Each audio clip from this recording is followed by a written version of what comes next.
Is the end near for Golden State and their dynasty that we've seen within the last decade? Well, that's a big question. We're going to try and answer that and talk specifically about this Klay Thompson situation that is currently ongoing. There's a lot of reporting being done currently on Klay Thompson and his status with the Golden State Warriors. Before we jump into that, make sure you guys leave a like, subscribe to the channel for more, hit that notification bell, and I'm not going to waste your time. Let's jump right into it here with the news. Adrian Wojnarowski reports Klay Thompson and the Warriors have made absolutely no progress in contract talks. And what he's talking about specifically is an extension. And that is a very important deal for the Golden State Warriors, because as we look at his current contract, well, he's entering the final year at $43.2 million. And he'll go into this offseason potentially as an unrestricted free agent. Now listen, he has a 15% trade kicker this year. The Warriors are not going to trade Klay Thompson. That's going to be the very first piece of business I address in this video. Yes, I know my thumbnail had him with an Oklahoma City Thunder logo on the t-shirt. We're going to talk about how that could potentially happen or what teams he could potentially go to, but I'm telling you, it's not going to be this year during the season. I would be absolutely stunned if something like that came to fruition for a couple of reasons. First of all, that trade kicker would likely have to be paid out by Golden State, which that's a big deal on their books.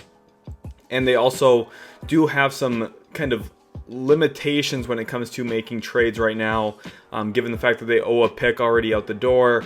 And what kind of deal would materialize where you trade a franchise icon like Klay Thompson? There's not a lot of pieces in the league that I believe will become available during the league year this year that warrant a Klay Thompson type of trade. So I'm just going to rule that out completely. And I think one of the big discussions here between the Warriors and Klay Thompson is, how do you value him? Because he's gone through multiple injuries, multiple surgeries. He's rehabbed very hard to come back. And he's had some very productive seasons since returning from the ACL and the Achilles. So you have to credit him with that. And he's got a skill set that you really can't replace. There's not a lot of shooters in the league like him throughout the history of the NBA, let alone presently. And he's also a player who, of course, has been so vital for them in 4 championship runs. He's been a part of all of their great teams that they've had within the last decade. Of course, you know, he's the second half of the Splash Brothers. You can't really replace that, obviously.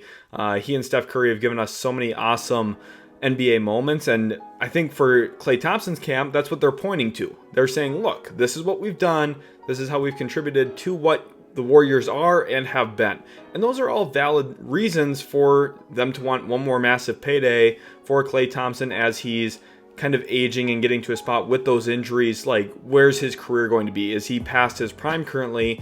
And that's exactly the questions the Warriors have, is if we pay him big time, is it a contract based on what he's done, or is it a contract based on what he will do in the next contract? And that's always a tough line to differentiate, and one that the Warriors, they're going to look to try and get a discount here, because one, it's a hometown discount. They're going to say, look, Klay, we've taken care of you. You've made a lot of money. Your last contract was nearly $200 million.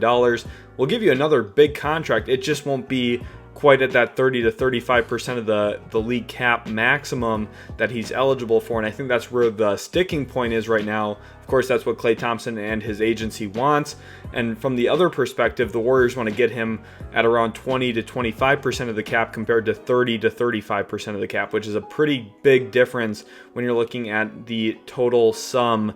When it's a 4-year type extension, there's a lot to, kind of discuss. And I'm sure Klay doesn't want a shorter term contract either. And this kind of gives me some flashbacks to last year, almost a year ago to the date, just over a year ago. I made this video, physical altercation, breakup looming, talking about Jordan Poole and Draymond Green. Well, we know how that all ended. When we look at kind of the resolution there, well, Chris Paul went to the Golden State Warriors in exchange for Jordan Poole, and Draymond Green re-signed with the Golden State Warriors on a 4-year, $100 million deal. So there is a little bit of evidence here that their new management, Mike Dunleavy, they're going to prioritize some of the older veteran players who have been around. They don't want to see some of those, key pieces of championship teams walk out the door. That is why they locked in Draymond Green on what I thought was a very good deal for him. 4 years, $100 million with the way that the NBA cap is going, the increases, $25 million annually is not that bad. Now listen, again, this is the question of, are you paying for past production or future production. Draymond Green probably past his prime, but he's still going to be a productive player, and at $25 million a year, you can justify that number pretty easily compared to other contracts around the league, like Cam Johnson, for example. So I think that's a huge win for the Warriors, and something that the moment it happened, I was live on the channel and said, look, that was great for Golden State. For the vice versa look, Jordan Poole, they did have a line of how much they were willing to spend long term. Of course, with the idea that they were going to keep Draymond Green for another 4 years, they decided they couldn't afford Jordan Poole for the next 4 years. They traded him for an expiring contract in Chris Paul, gave up draft capital to do so as well, clearly identifying it as a salary dump. Thought it was a good move by Washington to kind of jump in and make a move like that. So now the question is, how do they go about the future operations here with Klay Thompson, and how does their past history suggest what they're going to do with their future moves and decisions? Well, I think there's 3 potential options. Number 1, I think both sides budge, and I'm talking about where they're currently sitting. Remember, the Warriors want to get Klay Thompson for as cheap as possible, keep him on the team, make him a lifelong Warrior, but save money in the process doing so, where they agree to an extension somewhere in the middle. That's where we're going to have to see some budge. The Warriors are going to have to come up on their number, and Klay Thompson's likely going to have to come down on his number. I'm sure Klay Thompson wants a max or near max contract. I'm sure the Warriors want to get him way cheaper than that. And I think both sides are going to have to move to a number that's a little bit more friendly. And I think it's going to be north of that 4-year, $100 million deal we saw Draymond Green sign. My expectation is going to be about 4 years, 120. Maybe 4 years, 130. And you might say, wow, really? Klay Thompson, $20 or $30 million more expensive than Draymond Green? And my answer to that is yes, because I think there's going to be a stronger market for Klay Thompson in free agency if he were to get there, because he's a shooter. He's a tall shooter. At 6'7", he's just been a lights-out three-point shooter basically his entire career. Teams are going to always want that. For example, Max Strus signed for 4 years, $64 million this offseason, and he didn't even have a great shooting year individually. Klay Thompson's a significantly better shooter. He's way more proven in the playoffs, and just all around a better player. I know the defense, yes, it slipped a little bit with some of his injuries. Klay Thompson's just still significantly better than Max Strus, and I think looking at what Strus signed for with, yes, he had some playoff moments for Miami over the last couple of years, and I think Strus is a good player. Klay Thompson is just a different level, and I think because of that, he's going to be in line for another team to pay him. We'll talk about some of those teams potentially looking to do that later on in this video. So the Warriors do have a little bit of pressure here, and that's leverage for Klay Thompson. Now, the second option here is Klay Thompson just flat out plays out this season with the Warriors, doesn't sign an extension. It impacts his value. Now, this could be a positive impact. Maybe Klay gets a little bit healthier, gets a little bit more acclimated to playing post-injury, and has a fantastic, phenomenal season where it almost looks like he's returned to his prime. That would impact his value positively. The other truth could be, well, maybe he doesn't play as great, or maybe he stays about where he was last year, which means, yeah, he's probably not a max-level player at this point. It's really going to be a wait-and-see type of option here for both sides, where if they can't come to an agreement, this could still come into fruition, where Klay's camp realizes, look, we can't ask for the full max, or the Golden State Warriors realize we probably have to pay up a little bit more than we were initially willing to, and he would ultimately then sign a new contract with the Golden State Warriors in this next offseason, so in the offseason in 2024, based on his play in this most recent season. That's a real option here. Then option number 3, and this is the scary one for Golden State, and that's why my thumbnail was so dramatic. Is the end near for Golden State? And well, if Klay Thompson signs for big money elsewhere in 2024 free agency, definitely would be hard to replace him. They don't have a lot of cap mechanisms to go and find a player who's going to give you the value Klay Thompson has given them over the last decade. Especially with no Jordan Poole and old Chris Paul, who's also going to be entering free agency, the Warriors might be a shell of themselves going into the 2024-2025 season if Klay Thompson walks out the door, which is where I think Klay's ultimate leverage lies, especially if he signs somewhere that doesn't need to facilitate a sign and trade. We'll talk about some of those options later in the year if this does come to fruition. I'm not going to spend too much time beating down on sign and trades in this video, but I do think that's something we would have to watch as well, is does a sign and trade make sense, and what can the Warriors pull back? Remember when Durant left, they got D'Angelo Russell, who they ultimately flipped into Andrew Wiggins, and a pick which became Jonathan Kuminga.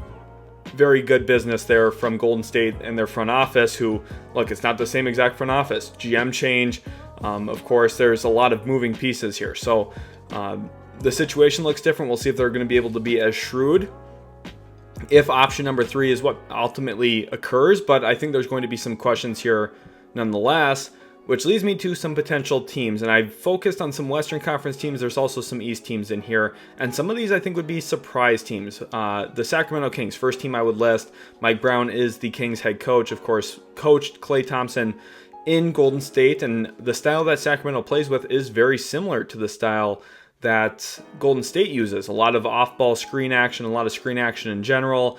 And they get up and down the court very, very quickly. Very high pace of play. I think they would be, probably out of all the teams on the list, the absolute best fit for Klay Thompson, given the fact that he has a relationship with the coach. I think Domantas Sabonis in the screen game would be fantastic. You look at this as an upgrade over Kevin Huerter. The Kings might even have pathways to opening up some money if they need to, centered around Harrison Barnes or some of the other pieces on their roster that are a little bit more expendable.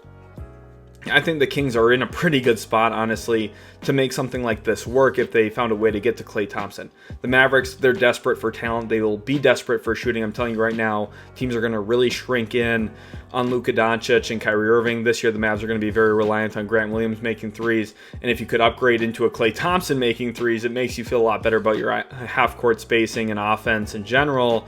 Klay Thompson would really move the needle a lot for any of these teams, in my opinion, but specifically Dallas.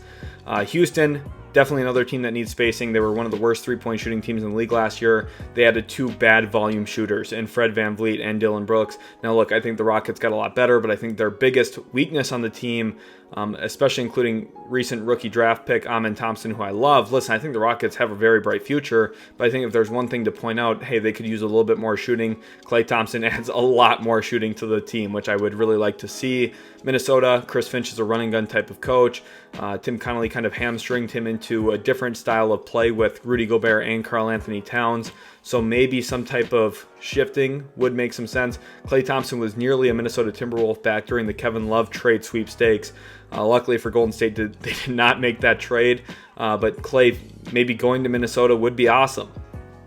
Oklahoma City, you saw them on the thumbnail.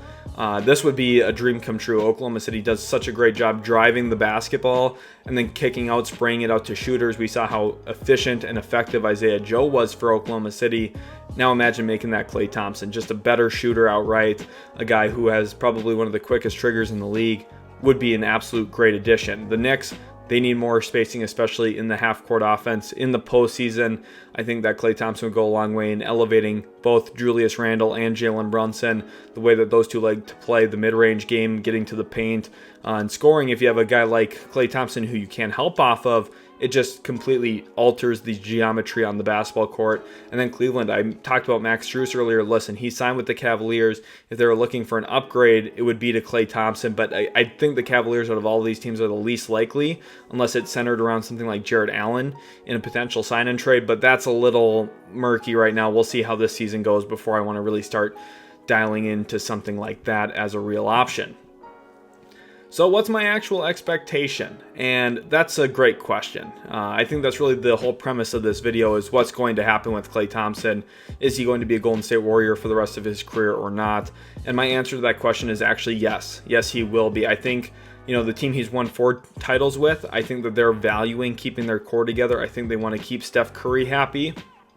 Something that hasn't really been a talking point through the mainstream media, but keeping Draymond Green contributes to winning and contributes to keeping your absolute megastar franchise player Steph Curry happy. Keeping Klay Thompson, the second half of the Splash Brothers, you have to do it. And I think that the Warriors, at the end of the day, if they have to, they'll open up the pocketbook, they'll pay Klay Thompson. I think the Warriors are a really great team still. I think that they're an actual sleeper to potentially win the finals this year. I wouldn't necessarily pick them, but I think that they're going to be very, very, very dangerous once again. I'm very excited to watch this team kind of play, unfold. I mean, we've already seen Chris Paul and Steph Curry do some wonderful things together. I think Klay Thompson's going to be, kind of set up for a good season this year. I think Draymond Green will kind of look like himself again. Last year was a little up and down. I think the Warriors are going to be a real force to be reckoned with. And I think, kind of rule them out at your own peril, because they're just a dangerous team. We've seen it over the last decade now, and it's just hard for me to bet against them based on how well organized they are. And I think without Jordan Poole, the team is clean. in terms of some of the turnovers that they were prone to having, especially in late game scenarios. I think Chris Paul is going to really settle that team down, get them into half-court sets, and they're going to operate and kind of function on all cylinders. I think the Warriors are going to be really, really good this year, and I'm really excited to watch them play this upcoming season. Thank you all so much for watching. Really did enjoy recording this video. If you enjoyed, make sure to leave a like, subscribe to the channel for more content. Don't forget, we have a Discord. I want you guys to go join the Discord. Link is in the description. I'm going to make sure you guys go join that. We've got a lot of awesome people in there talking basketball. And then we've also got some other stuff in the description as well. Twitter, Instagram, whatever you want. Go check it out. Go click some of those links, and we'll talk to you guys later. After this video, go check out a different one. Thanks, guys.